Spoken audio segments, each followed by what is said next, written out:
tetap setia ya untuk melakukan ibadah di rumah. Kita mau mulai ibadah kita mau pujikan, mau cinta Yesus.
Kita pujikan sekali lagi dengan lebih sungguh lagi.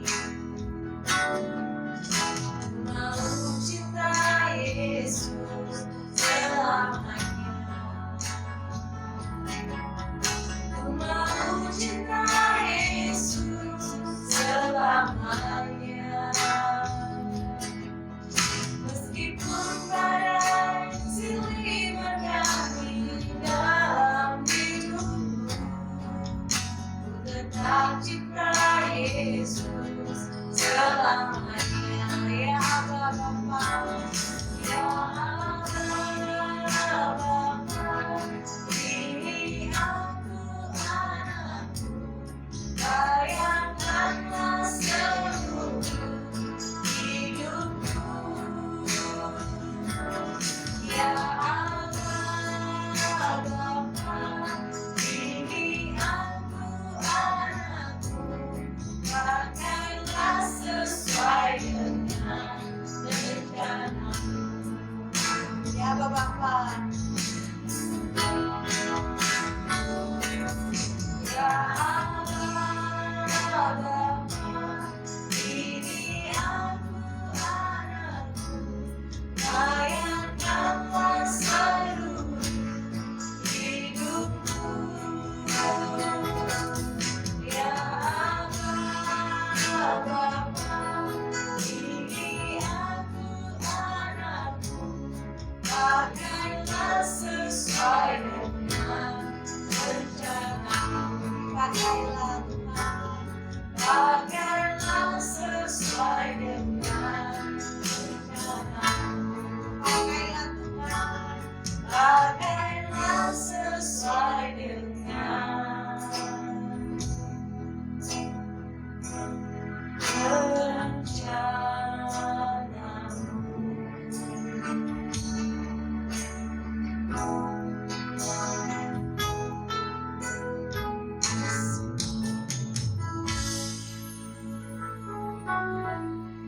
Ya Bapa, ini kami Tuhan, anak-anak-Mu kembali datang ke hadirat-Mu Tuhan untuk memuji dan memuliakan nama-Mu. Berkati setiap kami Tuhan yang mengikuti mengikuti ibadah ini Tuhan. Hanya di dalam nama Tuhan kami Yesus Kristus, kami siap memuji Engkau. Haleluya. Amin. Amin. Silakan berdiri semua adik-adik. Kita mau pujikan pujian kakek-kakek, nenek-nenek. Oke? Oke.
Firman-Mu kita bagikan itu.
Yesus, terima kasih Tuhan buat kasih-Mu Tuhan pada hari ini. Engkau masih boleh menyertai kami Tuhan dalam ibadah sore hari ini. Ya Bapa, kami sudah memuji dan memuliakan nama-Mu. Biarlah Tuhan puji-pujian kami menjadi doa yang harus di hadapan-Mu ya Bapa. Sebentar Tuhan, kami mau mendengarkan firman Tuhan. Siapkan hati dan pikiran kami ya Bapa. Kami mau menjadi anak-anak yang lebih baik lagi ya Yesus. Terima kasih Tuhan, berkati kakak-kakak kami yang akan menyampaikan firman Tuhan. Kami siap untuk mendengarkan firman-Mu. Hanya di dalam nama Tuhan Yesus kami sudah berdoa dan mengucap syukur. Haleluya. Amin. Halo, selamat sore adik-adik yang dikasihi Tuhan. Jumpa lagi dengan Kak Murni. Nah, adik-adik, kakak percaya adik-adik yang di rumah pasti dalam keadaan yang baik dalam perlindungan Tuhan. Amin. Nah, adik-adik, sebelum kakak cerita tentang firman Tuhan, kakak mau ingatkan, siapa yang masih ingat apa ayat hafalan minggu kemarin? Nah, kakak ingatkan lagi ya. Ayat hafalan minggu kemarin yaitu diambil dari Mazmur 90 ayat yang ke-12.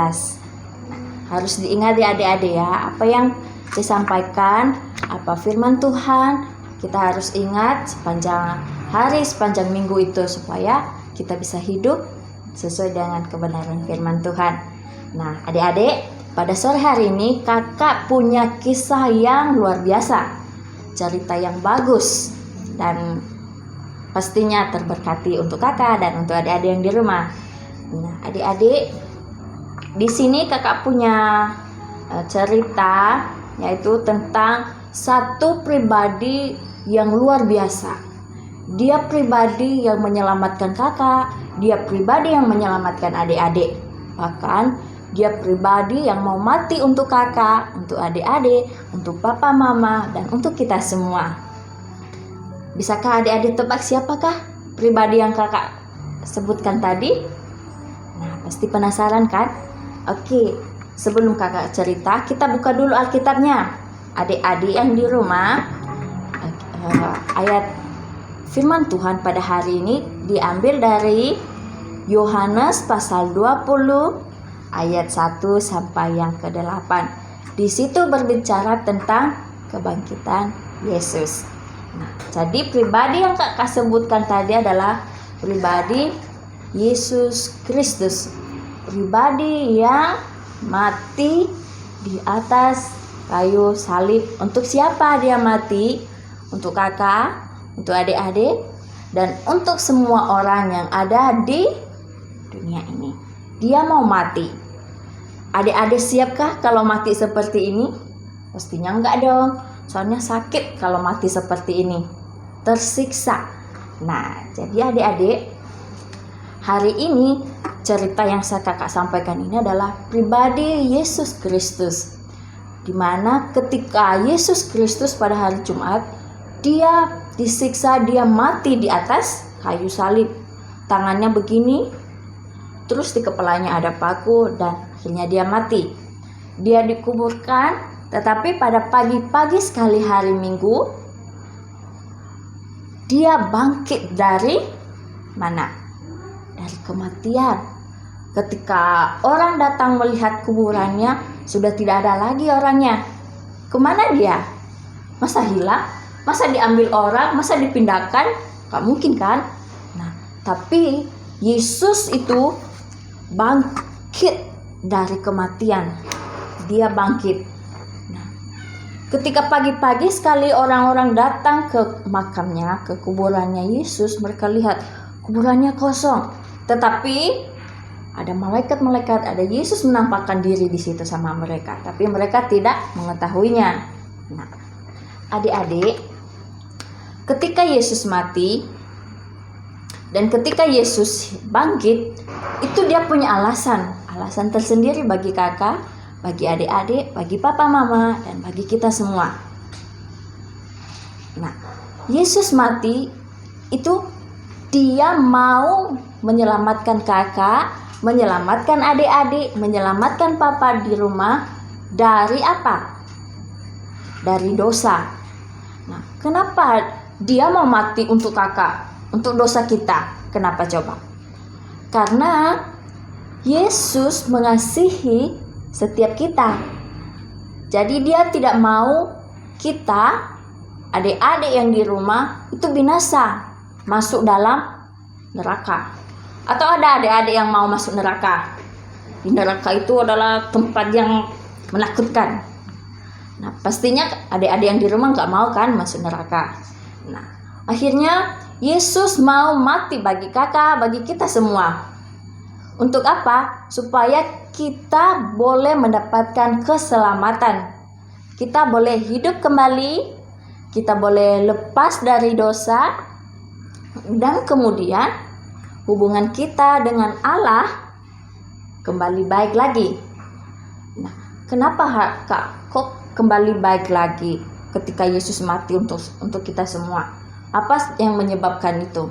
Nah, adik-adik, hubungan manusia dengan Allah itu sudah rentak ketika manusia jatuh dalam dosa. Kita sudah tidak bisa lagi berhubungan langsung kepada Allah. Oleh sebab itu Allah mengutus Yesus Kristus untuk menyelamatkan kita, sehingga dia mati di kayu salib. Terus pada hari yang ketiga dia bangkit. Untuk apa? Dia menyatakan kuasanya, dia menyatakan kekuatannya, kehebatannya kepada setiap orang, bahwa dia itu adalah Allah Yesus yang mau menyelamatkan kita, yang penuh kuasa. Yang Allah kita itu berbeda dengan Allah-Allah yang lain, berbeda dengan orang-orang yang pintar yang lain. Tetapi dia adalah pribadi Yesus Kristus yang diutus Allah untuk kita. Dia mati, dia bangkit untuk menyelamatkan kita.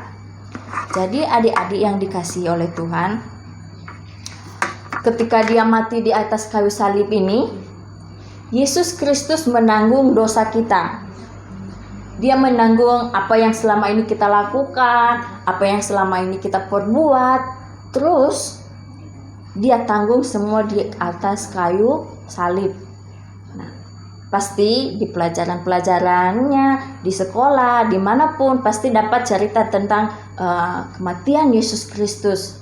Kenapa Yesus mati, kenapa Yesus harus disalibkan, dan kenapa Yesus harus disiksa.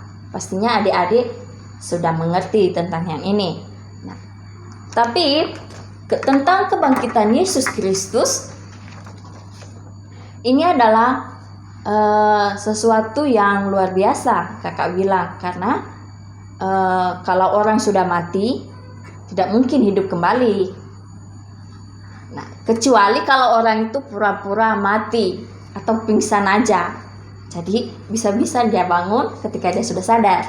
Nah, jadi adik-adik yang dikasihi oleh Tuhan, kita harus mengingat, kita harus tanamkan di dalam hati kita bahwa Yesus itu dia mau mati bagi kita untuk menebus kita. Terus dia mau bangkit bagi kita untuk menyatakan kuasanya, untuk mengatakan bahwa Yesus, orang yang kita sembah, pribadi yang kita sembah itu adalah Allah yang Maha Kuasa, Allah yang mampu menyelamatkan kakak, Allah yang mampu menyelamatkan adik-adik, orang tua kita. Itu dialah yang menyelamatkan kita, yang membebaskan kita dari dosa, sehingga kita kembali hidup dalam keadaan yang baik, hidup kudus, dan tidak lagi hidup dalam dosa. Itulah mengapa Yesus mati dan dia mau hidup bagi kita. Karena kalau kita sudah mendapatkan hidup yang baru, hidup bersama Yesus Kristus, pastinya hidup kita berubah. Dari hidup kita yang sering berbuat sering nakal kepada teman-teman kita, sering ngomong kasar, omong-omongan kasar, terus kita sering melawan kepada orang tua. Nah, itu kan ciri-ciri hidup yang ada dalam dosa. Nah, ketika adik-adik sudah hidup dalam hidup baru, ketika Yesus hidup, nah, kita hidup sebagai anak-anak Allah, hidup dengan kasih, kita hidup dengan saling menolong, kita hidup dengan saling mengasihi satu dengan yang lain. Nah, oleh sebab itu adik-adik, ketika kita sudah hidup dalam Yesus Kristus, ketika Yesus hidup bagi kita, mari adik-adik kita kembali bersaksi menceritakan tentang kehebatan Yesus Kristus yang mau menyelamatkan kita, yang mau menebus kita dari dosa kita. Nah, kakak percaya adik-adik yang di rumah mengerti, memahami apa yang kakak sampaikan pada hari ini, pada sore hari ini, karena ini adalah firman yang luar biasa. Karena di luar sana kita tidak bisa mendapatkan pribadi yang mau mati bagi kita. Karena di luar sana kita tidak bisa mendapatkan pribadi yang mau disiksa hanya untuk keselamatan kita. Tidak ada. Jadi adik-adik yang dikasihi oleh Tuhan, mari kita hidup dalam kasih Tuhan, dalam kasih Yesus Kristus. Mari kita saling mengasihi orang tua, mengasihi saudara, dan mengasihi orang lain. Karena itu adalah ciri-ciri orang yang sudah hidup dalam Yesus Kristus. Nah, jadi adik-adik harus diingat-ingat ya dan dipahami, dan kita harus melakukannya di sepanjang minggu ini. Kalau minggu ini ada adik-adik yang sedang belajar, yang lagi belajar online, mari kita sungguh-sungguh belajar. Dan kalau minggu ini ada orang tua yang minta tolong sama kita atau apa sama kita, teman-teman kita yang kasar sama kita, mari kita sama-sama saling mengasihi, mengampuni, karena itu adalah yang Yesus Kristus mau bagi kakak, adik-adik yang di rumah. Jadi ayat firman Tuhan, ayat hafalan minggu depan, siapapun kakak-kakak yang menyampaikan firman, nah kalau ditanya ayat hafalan minggu kemarin harus diingat ya. Nah, ayat hafalannya diambil dalam Roma pasal 6 ayat yang ke-9. Sekali lagi, ayat hafalan yang minggu ini tentang Yesus hidup diambil dari Roma pasal 6 ayat yang ke-9.